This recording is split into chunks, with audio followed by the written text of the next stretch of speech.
अब 5 दलीय गठबन्धनको सरकार त बुझेकै हो। एकजना मान्छे चाहिँ, एकजना मन्त्रीजी चाहिँ त्यो 5 दलभित्रको चाहिँ कुन चाहिँ दलको पर्नु हो।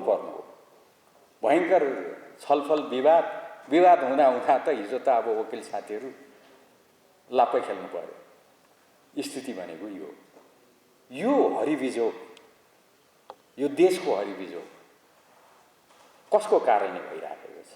सर्वोच्च अदालतमा, न्यायपालिकामा जे भइरहेको छ त्यो तपाईँ हामीले देखिरहेका छौँ। यो दुःखद कुरा हो। अरू धेरै चिज बिग्रिँदा पनि आखिरमा सर्वोच्च अदालत छ, जसलाई हामीले संविधानको व्याख्याता भनेका छौँ। त्यो छ भनेर ढुक्क हुनुपर्छ भनेर लोकतन्त्रका विज्ञहरू भन्ने गर्नुहुन्छ। तर सर्वोच्च अदालत हेर्नुहोस् त के भइरहेको छ। अब अहिले त हुँदा सर्वोच्च अदालतभित्रै वकिल साथीहरू कुटाकुट गर्न थाल्नुभयो, लापा खेल्न थाल्नुभयो। यो स्थिति वास्तवमा दुःखद हो कि होइन? एकदमै दुःखद हो। यसलाई स्वयं सर्वोच्च अदालतले सम्बोधन गर्नुपर्छ। यसको दबाई सर्वोच्च अदालतमै छ। सर्वोच्च अदालतले यसको दबाई गर्नुपर्छ, सम्बोधन गर्नुपर्छ। राजनीतिक दलहरूले राजनीतिक हस्तक्षेप गर्दैन, सर्वोच्च अदालतलाई सम्मान गर्छन्। हेर्नुहोस् न, तपाईँ हामी नै उदाहरण छौँ। 2 पटक विघटनलाई पुनस्थापित गर्यो सर्वोच्च अदालतले। अरू मुद्दाहरूका सिलसिला पनि छन्। कतिपय कुराहरूमा सर्वोच्च अदालतसँग असहमति हुँदाहुँदै पनि सर्वोच्च अदालतको निर्णयलाई हामी मान्छौँ भनेका छौँ। हामी कानुनको शासन मान्छौँ, जनताको बहुदलीय जनवाद मान्छौँ। त्यही मान्यतामा उभिएर हामी भनिरहेका छौँ सर्वोच्च अदालतको निर्णय हाम्रो लागि मान्य हुन्छ। यो स्थितिमा अहिले जे भइरहेको छ यो दुःखद हो, चिन्ताजनक हो। यसलाई सर्वोच्च अदालतले सम्बोधन गर्नुपर्छ। यसमा अरू धेरै समय लिनु हुँदैन। म अन्तिममा यति कुरा मात्रै जोड दिन चाहन्छु। हामीले विधान महाधिवेशन सम्पन्न गर्यौँ। हाम्रो कसैसँग तुलनै हुन सक्दैन भन्छु। यो धेरै घमण्ड गरेको भन्ने अर्थ नलागोस्, विनम्रतापूर्वक भनेको, अरूलाई हेप्न खोजेको होइन। हामीले हाम्रो कुरा भन्न खोजेको हो। हामीले विधान महाधिवेशन गर्यौँ। 6345 झन्नै प्रतिनिधिहरू गोदावरीमा 3 दिनसम्म एमालेमय थियो सारा सिङ्गो देशमा। 6345 जना प्रतिनिधि भेला हुँदा यिनीहरूले के गर्छन् होला? कतिजना साथीहरू त यिनीहरू लापा खेल्छन्, तीबाट फुट्छन् भन्ने पनि थियो। अब उहाँहरूले त्यस्तो कल्पना गरेको अचम्म पनि होइन, किनभने अरू साथीहरू त 150-200 जना कता राष्ट्रिय सभागृहतिर भेला भएको अरे, ती लापा खेलेको टेलिभिजन हेरेकै हो। कसले पो त्यसो गर्नुभयो मैले बिर्सेँ त्यो चाहिँ। तर त्यो दृश्य चाहिँ मलाई झलझली छ।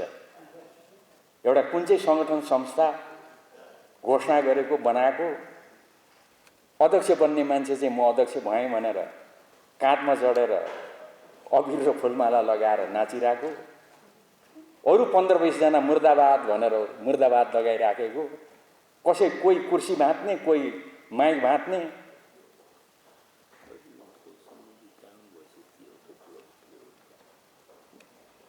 त्यो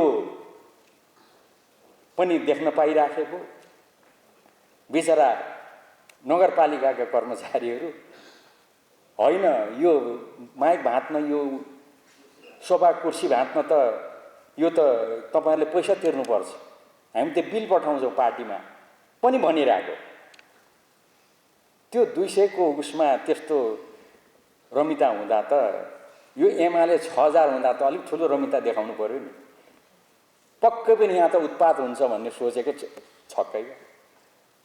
गजबले सर्वसम्मतिले राजनीतिक प्रतिवेदन पास हुन्छ, संविधानात्मक प्रतिवेदन पास हुन्छ, विधान संशोधन पास हुन्छ।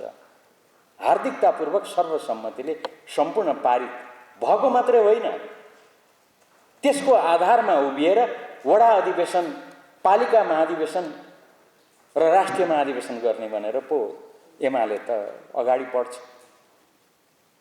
6000 भन्दा बढी वडा अधिवेशन सम्पन्न हुन्छ देशभरि। अब बाढी पहिरोले क्षतविक्षत भएको छ, केही दिन रोक्ने हो कि भनेको इलाममा पनि 2वटा 3वटालाई छोडेर, 2वटा पालिकालाई छोडेर अरू सबैतिर शानदार ढङ्गले वडा अधिवेशन र पालिका अधिवेशन सम्पन्न भयो। अब त्यो पुरा धेरै मानिसहरूको मृत्यु भएको, त्यो क्षतविक्षत भएको ठाउँमा पनि अब यो 26 गते अधिवेशन सम्पन्न हुँदैछ। पाँचथरमा अधिवेशन सम्पन्न हुँदैछ। यो सबको आधारमा मङ्सिर 10 र 12 अब यिनीहरूको स्थायी कमिटी र केन्द्रीय कमिटी बस्दैछ। यिनीहरूको महाधिवेशन पक्कै सर्छ भन्दै थिए। एमालेले त त्यही तोकिएको मितिमा हुन्छ है, 10 देखि 12 भनेर पो घोषणा गर्यो। अब भरे कुरा बुझ्दा साथीहरूको आफ्नो चाहिँ सर्ने कुरा रहेछ। कसको पो सरेको हो मलाई थाहा भएन। काम शुभकामनै छ, त्यस्तो नहोस्, समयमा सम्पन्न होस्। हामीले बुटोलमा हुने महाधिवेशनको उद्घाटन समारोहलाई चितवनमा सार्ने निर्णय गर्यौं। चितवनको भव्य तयारी सुरु भइसकेको छ। हाम्रो उद्घाटन समारोह कहाँ हुन्छ?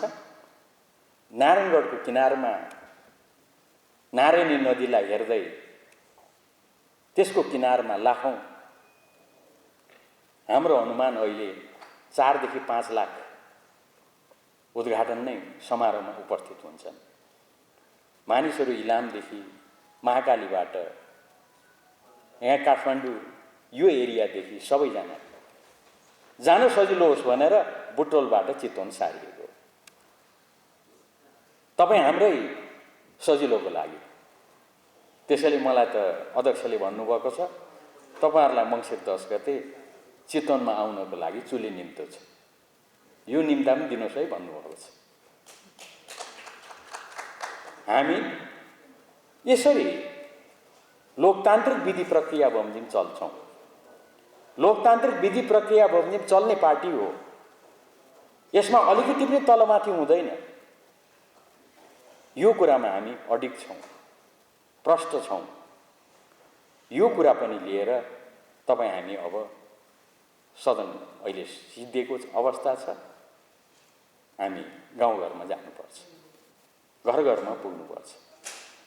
केही साथीहरू छुटेर जानुभएको छ। एकजना साथी पनि छुट्टिनु ठिक होइन। हामीलाई दुःख लागेको छ। अन्तिमसम्मै प्रयास गरेको हो। अन्तिमसम्मै एकजना पनि साथी नजाउन् भनेर प्रयास गरेको हो। हाम्रो अध्यक्ष निरन्तर त्यसमा लाग्नुभयो। अन्तिमसम्मै पटक पटक यो कुनै पनि कारबाही हुँदैन भन्नुभयो। आम माफी समेत भन्नुभयो। त्यति मात्र होइन, दल विभाजन गरेर निर्वाचन आयोगबाट दल विभाजनको घोषणा भइसके पछाडि पनि केन्द्रीय कमिटीको बैठकबाट अध्यक्षले भन्नुभयो यो नराम्रो भयो, दल विभाजनको लागि त अब हामीले कारबाही गर्नै पर्यो, तर तपाईहरु फर्केर आउनुहोस्, दल विभाजनमा गएका साथीहरू फर्केर आउनुहोस्, तपाईहरुप्रति कुनै पनि प्रकारको भेदभाव गरिने छैन। अन्तिमसम्म पनि हामी यही भनिरहेका छौं। एउटा कुरा खुसै भनौं, वास्तवमा दल विभाजन गर्ने हतारोमा त्यस्तो भयो त म भन्दिनँ, तर पछाडि फर्कनकै लागि होला। दल विभाजन सम्बन्धी जुन अध्यादेश छ त्यो राम्रोसँग यहाँहरूले हेर्नु होला। पहिलेका अध्यादेश कानुनहरूसँग तुलना गरेर यो अध्यादेश बमोजिम दल विभाजनमा गएर त्यो गएका साथीहरू पार्टीमा फर्किनु भयो भने के हुन्छ? हामीले त छोडेर जाने साथीहरूलाई कारबाही भन्यौं। कारबाही गर्ने अधिकार छ पार्टीलाई। त्यो संसदीय प्रणालीको साह्रै ठाडो विपरीत काम हो। संसारमा कहीँ पनि यसलाई सही मानिँदैन, साह्रै गलत हो भनेर भनिन्छ। अहिले त्यो छोडिदिउँ। तर अहिले एउटै कुरा मात्रै म यहाँहरूलाई भनौँ, स्थानीय तहको त कुरै छोडिदिउँ। सर्वोच्च अदालतबाट असङ्ख्य स्टे अर्डर जारी भएको छ। स्थानीय तहलाई त केही लाग्दैन। यहाँ धनुषादेखि सुदूरपश्चिमसम्मका कतिपय मैले नै पहल गरेर मुद्दा हाल्न लगाएर स्टे अर्डर गरेको छ। इलामदेखि पाँचथरदेखि यहाँसम्मकाहरू, हिजो अस्ति धनुषाका घटनाहरू, अहिलेको नयाँ दल विभाजन सम्बन्धी जुन कुरा छ त्यसको हकमा पनि म चाहिँ भन्छु, म त खालि सकारात्मक कुरा गर्ने मान्छे, त्यो अरू कारणले होइन, पछि फर्कनको लागि होला साथीहरूले ठाउँ राख्नुभएको छ।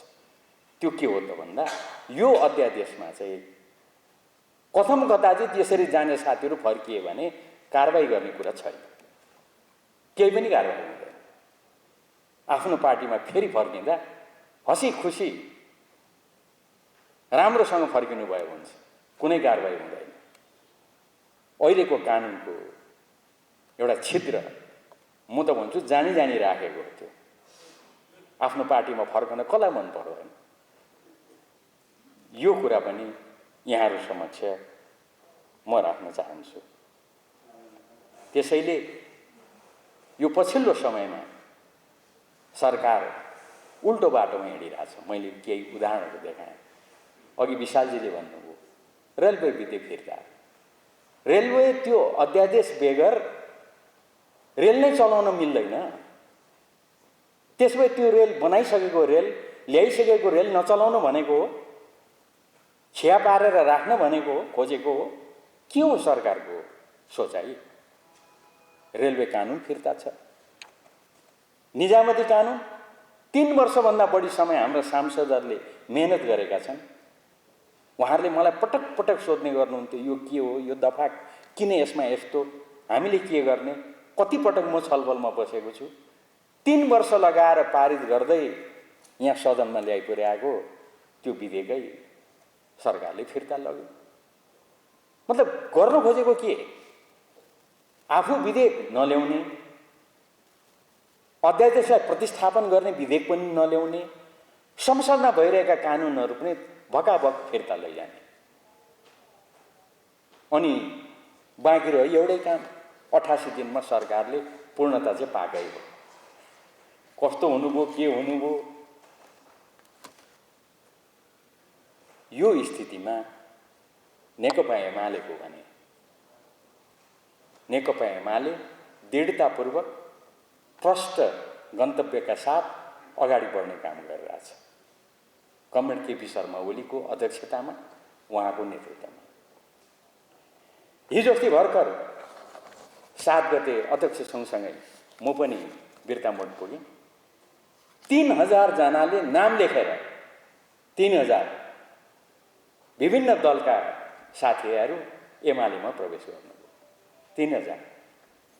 त्यसपछि यता सँगै भोलिपल्ट मोरङ, सबैतिर यो ढङ्गले प्रवेश गर्ने काम भइरहेछ। सबै नेकपा एमालेमा प्रवेश गरिरहेछ। कारण के हो त भन्दाखेरि नेकपा एमाले नै त्यस्तो पार्टी हो जुन पार्टीले यो देश र जनताको हितमा काम गर्छ भन्ने सबैलाई परेको छ। नाकाबन्दीको सन्दर्भमा तपाईहरुलाई राम्रोसँग थाहा छ, म दोहोर्याउँदिनँ। नाकाबन्दी नलाग्ने व्यवस्था गर्यो नेकपा एमालेको सरकारले, केपी ओलीको सरकारले। केपी ओली अध्यक्ष रहेको पार्टीको नेतृत्व पहल प्रयासमा कहिले पनि अब यो देश नाकाबन्दीमा जाँदैन। ल्यान्डलकबाट ल्यान्डलिङ्क्ड भयो। कालापानी, लिम्पियाधुरा इत्यादि हामीले संविधानमा समेट्यौं र यो देशलाई 6 वर्ष पनि नपुग्दै सिङ्गो देशले संविधानलाई सर्वस्वीकार्यताको स्थितिमा हामीले पुर्यायौं।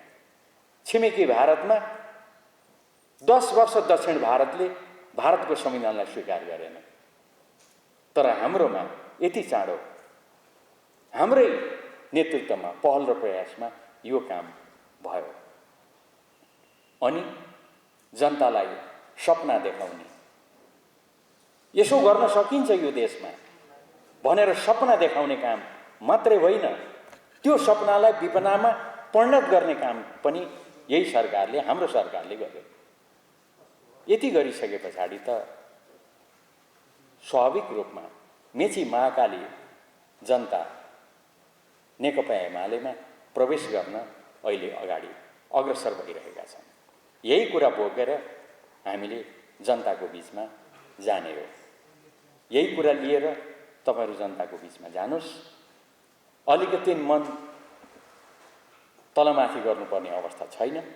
ढुक्कका साथ अगाडि बढ्नुस् र हामीले देखाएका यी जम्मै जुन प्रक्रियाहरू छन् त्यो प्रक्रियाबाट यो देशमा कम्युनिस्ट आन्दोलनको नेता पनि हाम्रो पार्टी हो। लोकतान्त्रिक आन्दोलन, लोकतान्त्रिक विधि प्रक्रियाको पनि यही पार्टी नै अग्रिम पंक्तिमा उभिएको पार्टी हो भन्नेमा विवाद छैन। त्यसैले ढुक्कका साथ कमेन्टहरू, मान्य सदस्य मित्रहरू, तपाईहरु अब आफ्नो घर गाउँमा फर्किनुस् र यो अभियानमा लाग्नुस् भन्ने कुरा आग्रहका साथ संसद दलका नेता अध्यक्ष कमरेडको यही तपाईहरुलाई सन्देश छ भन्ने कुरा राखेर म आफ्नो कुरालाई टुङ्ग्याउँछु र हाम्रो यो जुन संसद दलको बैठक छ, संसद दलको बैठक पनि यही नै समापन भएको घोषणा गर्छु। अवस्था कारबाही गर्यौं, केन्द्रीय कमिटीको बैठक बसेर कारबाही गर्यौं। जति बेला त्यो कारबाहीको चिठी निर्वाचन आयोगमा पुग्यो, संसदमा पुग्यो, त्यति बेला राष्ट्रपतिज्यूबाट अध्यादेश जारी भएको थिएन। अध्यादेश हामीले आज दर्ता गर्यौं, भोलिपल्ट अध्यादेश जारी भएको छ। त्यसैले एकदम संविधान, कानुन सम्पूर्ण कुराहरू प्रष्ट छन्। यो ढंगले त्यति बेला काम भयो अनि सबै प्रक्रिया पूरा भयो। एउटा कोठामा बसेर, एउटा टेबलमा बसेर सबै काम गरेको जस्तो अध्यादेश जारी हुन्छ। अध्यादेश बमोजिम तपाईले सुन्नु भएको होला नि, 2 महिना, 3 महिना, 4 महिना नियमावली बनाउन लाग्छ। तर यसपटक राष्ट्रपतिज्यूबाट अध्यादेश जारी भएको थिएन। रेकर्ड हेर्नुस्, पत्रकार साथीहरूले कतिले छक्क परेर होइन यो नियमावली त अध्यादेश नबन्दै हुन्छ र भनेर मलाई सोधेका छन्। नियमावली तयार छ, मसौदा भइरहेछ, अध्यादेश राष्ट्रपतिकोबाट जारी भएको छैन। त्यस्तो हुन्छ अनि संसदमा भने सधैँ त पार्टीले कारबाही गरेर दिने बित्तिकै तुरुन्त सूचना टाँसिन्थ्यो। सरिता गिरीको हकमा टाँसियो, टोपबहादुर रायमाझीको हकमा टाँसियो, राष्ट्रिय सभाले बादलको हकमा टाँसियो। तर हाम्रो हकमा भने 13 दिनसम्म अध्ययन गरे भयो। अब अध्ययन गरेको कुरालाई त कसरी नराम्रो भन्नु? अध्ययन गर्ने बानी त राम्रै हो। तर यो चाहिँ गजब लाग्यो। 13 दिनमा मात्रै के निर्णय भयो त भन्दा निर्वाचन आयोगले दल विभाजन गरिसकेको छ। ठ्याक्कै टिप्पणी आदेशमा पनि यही लेखिएको छ। निर्वाचन आयोगले दल विभाजन गरिसकेको हुनाले अब यस बारेमा केही गर्नु पर्यो। 13 दिनमा पनि केही नगर्ने कुरा भयो। त्यसैले हाम्रो भनाइ के हो त भन्दा केही त गर्नुस् बाबा, केही त गर्नुस्।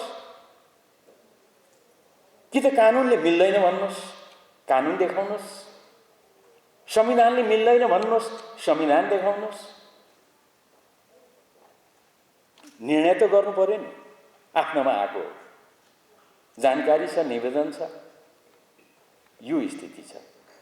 त्यो स्थितिमा पहिलो अधिवेशन, योभन्दा अघिल्लो अधिवेशन, त्यसपछि अहिले यो अधिवेशन, यो अधिवेशनमा पनि अस्ति कार्तिक 11 गते हामी बैठकमा आयौं। त्यो दिन हाम्रो प्रमुख सचेतक छक्क परेको हुनुहुन्थ्यो। किन छक्क परेको यति साह्रो भनेको त अब आज कार्तिक 11 गतेबाट अर्को बैठक कहिले राख्ने भनेर मलाई त सचिवालयले सोध्यो पो, अचम्मै भयो भन्नु। उहाँ किन अचम्म मान्नुभयो त, छक्क पर्नुभयो हाम्रा साथीभाइहरू भन्दा आजकल सोध्न छोडिएको थियो। आजकल कार्यव्यवस्था बस्दैन, आजकल बैठक के गर्ने भनेर सोधिँदैन।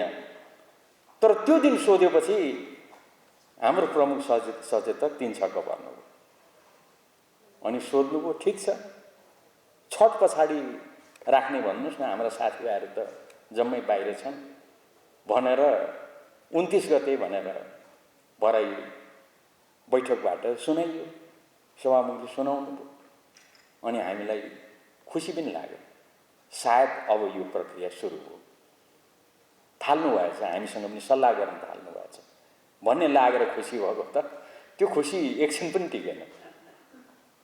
हामीलाई चाहिँ सोधेर हामीले भनेअनुसार 29 गते राखियो, हामी दङ्ग पर्यौँ। हामीले सल्लाह गरे अनुसार 29 गते भयो भनेर एकछिन पछि त बैठक नै पो, संसद नै पो समापन भयो। त्यसैले मैले भनेको, हामीसँग कुनै सल्लाह नगरिकन, छलफल नगरिकन हठात संसद बैठकलाई अन्त गरियो। यो ढङ्गले संसद चलिरहेको अवस्था छ। अब संसदले के गर्यो? यो बीचको अवधिमा हामी त आइराखेका छौँ। एउटा कुरामा साह्रै प्रष्ट हुनुपर्छ, त्यो के हो त भन्दाखेरि हामीले किन अवरोध गर्यौँ? हामीले भन्ने गरेका छौँ यो हाम्रो बाध्यता हो, रहर होइन। हामीले रहरले यो गरेको होइन, हामीले बाध्यतावश गरेका हौँ।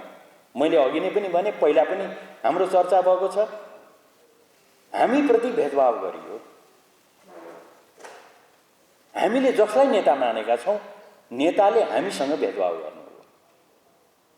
सभामुखजी संसदको नेता हुनुहुन्छ, संसदमा रहेका सम्पूर्ण दलहरू उहाँको लागि बराबरी हो, सबैप्रति उहाँले त्यही व्यवहार गर्नुपर्छ।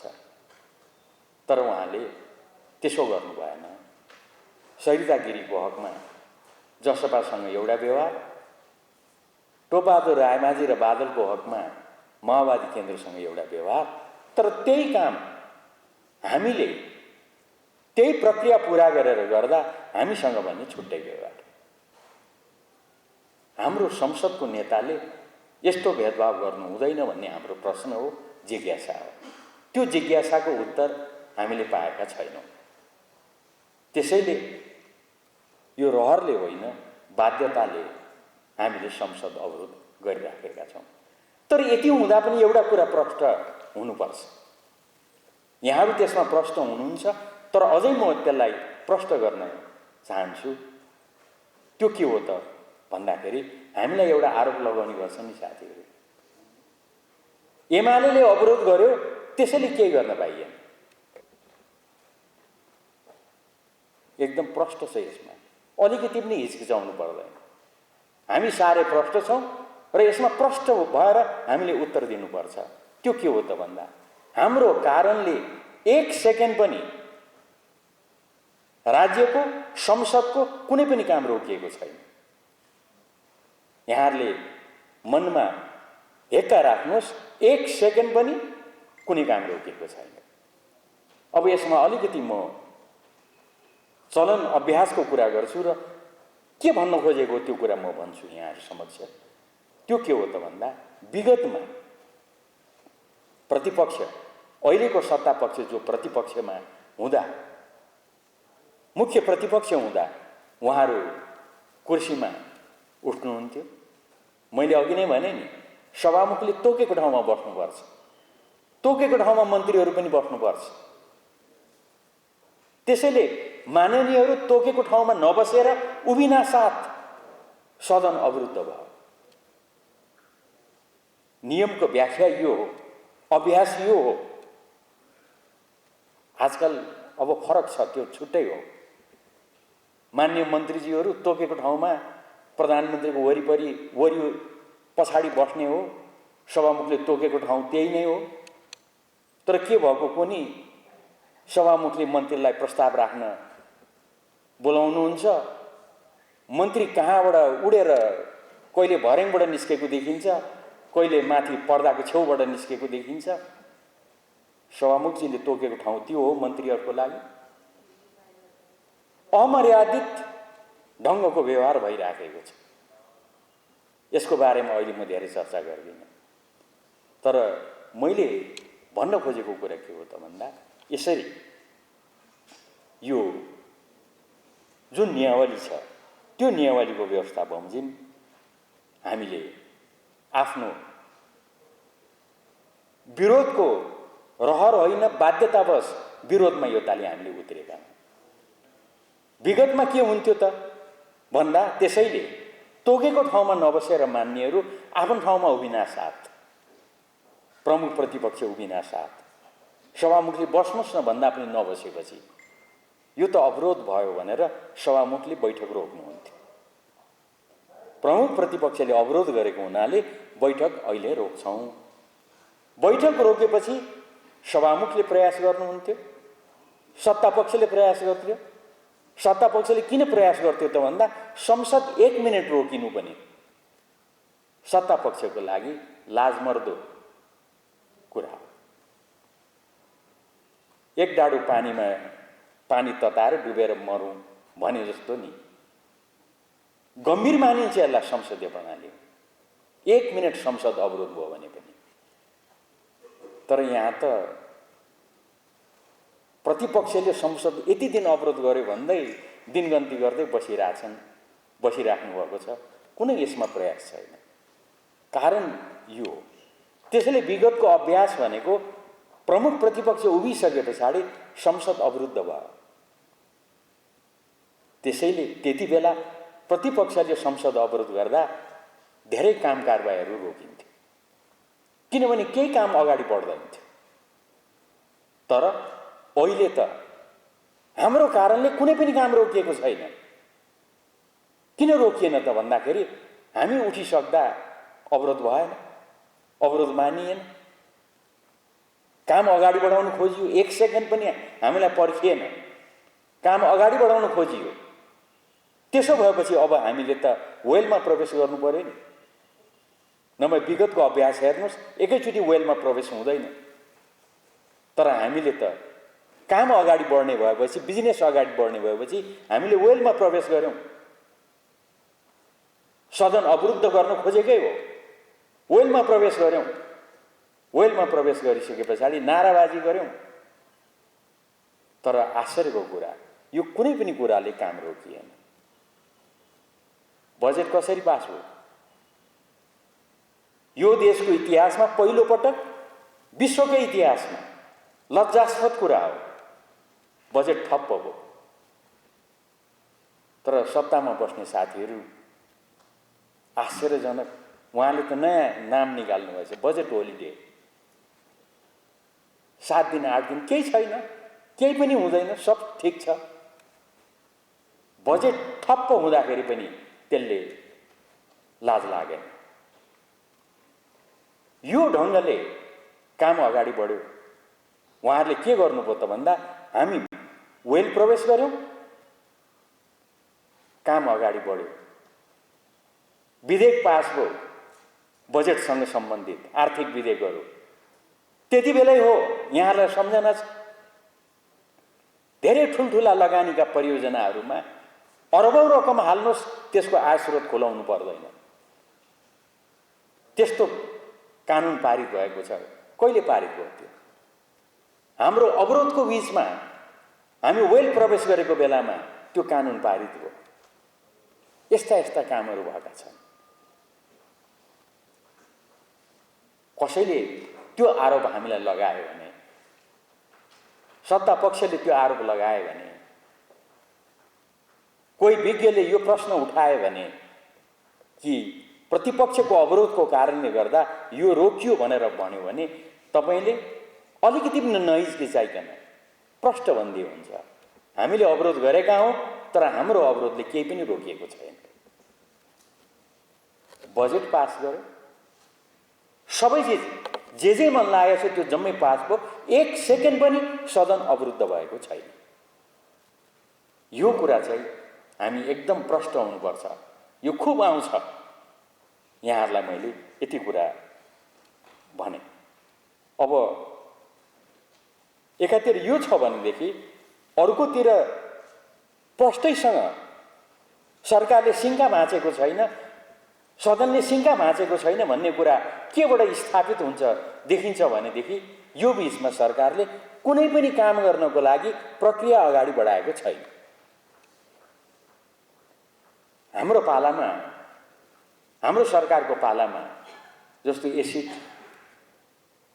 आक्रमण सम्बन्धी सिङ्गो देशको माग हो, महिलाहरूको माग हो, नागरिक समाजको माग हो, सिङ्गो देशको माग हो।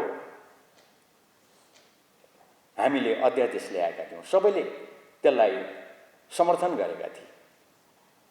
त्यो अध्यादेशलाई ल अध्यादेशको बाटो ठिक भएन भन्ने लाग्यो होला साथीहरूलाई, तर्क उहाँहरूको रे, तर त्यो अध्यादेशलाई प्रतिस्थापन गर्ने विधेयक ल्याउनु पर्दैन? त्यो प्रतिस्थापन गर्ने विधेयक उहाँहरूले दर्ता गर्नुभयो, ल्याउनुभयो। त्यसै गरी अरू अरू जुन कुराहरू छन् जस्तो नागरिकता संविधानसँग सम्बन्धित हो, यी लगायतका थुप्रै कामहरू उहाँहरूले आफूले न नयाँ विधेयक ल्याउनुभयो, न त्यो अध्यादेशलाई पास गर्नुभयो, न त त्यो अध्यादेशलाई प्रतिस्थापन गर्ने एउटा विधेयक पनि अगाडि ल्याउनुभयो। संसद बसाइएको छ, त्यो संसद पनि फेरि आफैले मुद्दा हालेर सर्वोच्च अदालतको आदेश बमोजिम संसद पुनस्थापित भएको छ। अनि त्यो पुनस्थापित संसद के को लागि त? काम गर्नको लागि होइन। अनि काम चाहिँ खै गरेको त?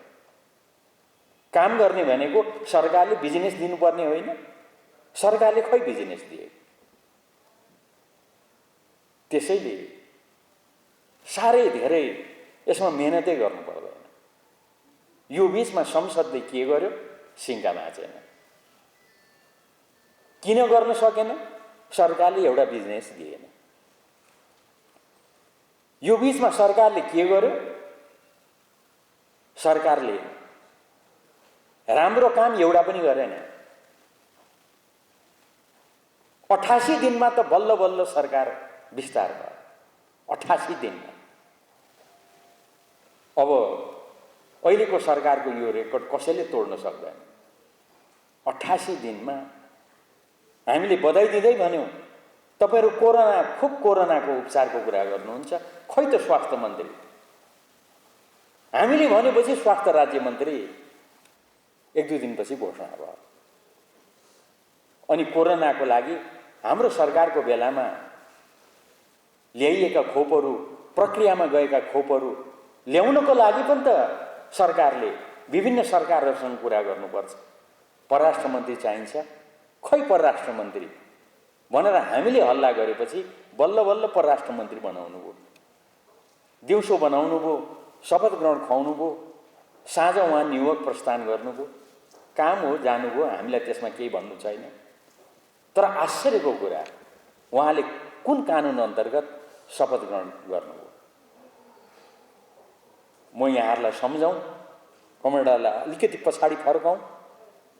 केपी ओली प्रधानमन्त्रीज्यू हुँदा ठ्याक्कै हाम्रो सरकारमाथि यही प्रश्न उठाएका थिए विपक्षीहरूले, खै शपथ ग्रहण सम्बन्धी कानुन?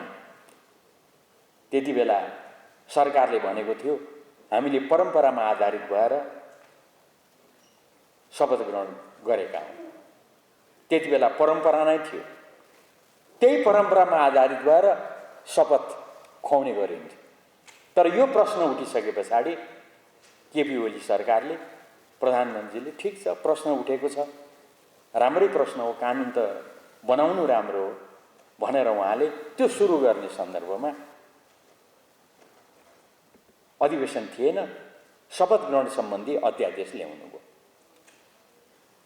शपथ ग्रहण सम्बन्धी अध्यादेश ल्याएपछि यो कानुनी कुरो यहाँहरूले प्रश्न गर्नलाई मैले अलिकति यसलाई उ गरेँ। शपथ ग्रहण सम्बन्धी अध्यादेश आउनुको मतलब त्यति बेलासम्म परम्परामा आधारित शपथ ग्रहण अब समाप्त भयो होइन। शपथ ग्रहण सम्बन्धी अध्यादेश त कानुन त आयो, कानुनले शपथ ग्रहण सम्बन्धी परम्परालाई समाप्त गरिदियो। अब अहिले साथीहरूले के गर्नुभयो त भन्दा त्यो शपथ ग्रहण सम्बन्धी अध्यादेशलाई विस्थापन गरेर प्रतिस्थापन गर्ने कानुन पनि ल्याउनु भएन, केही सिङ्कै भाँचेको होइन। त्यो कानुन पनि निर्माण भएन, अध्यादेश गइगयो। अनि विगतदेखिको एउटा चलन छ, हाम्रो कानुनी व्यवस्था छ, त्यसरी अध्यादेश गयो भने त्यो अध्यादेशले खारिज गरेको कुरा आफै ब्याउतिँदैन। त्यसैले यहाँले पार्लियामेन्टको इतिहासमा सम्झना होला, त्यसरी जगाउने सम्बन्धी कानुन यो पनि के अचम्मको कानुन पनि भन्ने कुरा उठेको हो नि। त्यसको लागि छुट्टै प्रक्रिया छ। साथीभाइहरूले त्यो प्रक्रियामा पनि जानु भएन भनेपछि केपी ओली सरकारले ल्याएको अध्यादेश पनि समाप्त भयो। त्यो अध्यादेशले खारिज गरेको परम्परा पनि जागेको छैन। अनि यस्तो अवस्थामा परराष्ट्र मन्त्रीजीले कुन कानुन अन्तर्गत शपथ ग्रहण गर्नुभयो? प्रश्न भनेको यो। यस्ता खालका थुप्रै कामहरू भएका छन्। यो जम्मै तपाईहरुले हेक्कामा राख्नुभएको छ। सुल्टो काम एउटा पनि छैन, तर यस्तै उल्टो काम। अघि मैले भने नि, ठुला परियोजनाहरू, त्यो परियोजनाहरूमा लगानी गर्दा अब आय स्रोत खुलाउनु पर्दैन। त्यही हामी वेलमा प्रवेश गरेको बेलामा जबरजस्ती पास गरिएको कानुन, एउटा कानुनी व्यवस्था यो हो। यो कति डरलाग्दो हो भन्नुस् त। अब कालो धन जति लगानी गरे पनि हुन्छ, त्यसलाई कुनै केही आय स्रोत देखाउनु पर्दैन। त्यसको अर्थ अब कालो धन, तस्करीको धन, आतंकको धन, संसारमा यो कुरालाई लिएर देशहरू, नागरिक समाजहरू साह्रै गम्भीर छन्। त्यसैले हाम्रा अन्तर्राष्ट्रिय अनुबन्धहरू पनि छन्। हामीलाई ब्ल्याकलिस्टेड गर्न सक्छन्। हामीले त अरबौं रकम ल्याएर अब लगानी गरे पनि हुन्छ भन्ने कानुन निर्माण गर्यो। अनि आतंककारीहरूले सम्पत्ति यहाँ पठाए, लगानी गरे भने त्यो सम्पत्ति मात्रै आउँछ? सम्पत्ति सँगसँगै आतंककारीहरू नेपालमा प्रवेश गरे भने हाम्रो देशको अवस्था कस्तो हुन्छ? यसलाई अरू धेरै म व्याख्या गर्दिनँ। यति गम्भीर देशघाती काम भएको छ। र तपाईलाई जानकारी गरौँ, यो देखेपछि छक्क परेर हामीले भन्यौं, मैले नै हाम्रो तर्फबाट प्रधानमन्त्रीजीलाई 3 पटक खबर गरेँ। आफैले पनि भने, साथीभाइहरू मार्फत जानकारी पनि गराएँ, मन्त्रीजीहरू मार्फत। यस्तो कुरा पनि तपाईहरुले गर्ने भन्दाखेरि उहाँले के भन्नुभयो भन्दाखेरि, यो कुरा गलत हो, कुनै पनि हालतमा यो कुरा म हुन दिदिनँ। प्रधानमन्त्रीले भनेको कुरा हो, कमिटमेन्ट गरेको कुरा। प्रष्ट शब्दमा, सार्वजनिक रूपमा यो कुरा म भन्न सक्छु। हामीलाई भन्नुभएको छ। यस्ता कामहरू भइराखेका छन्। अब अहिले अरू धेरै चर्चा नगरौँ।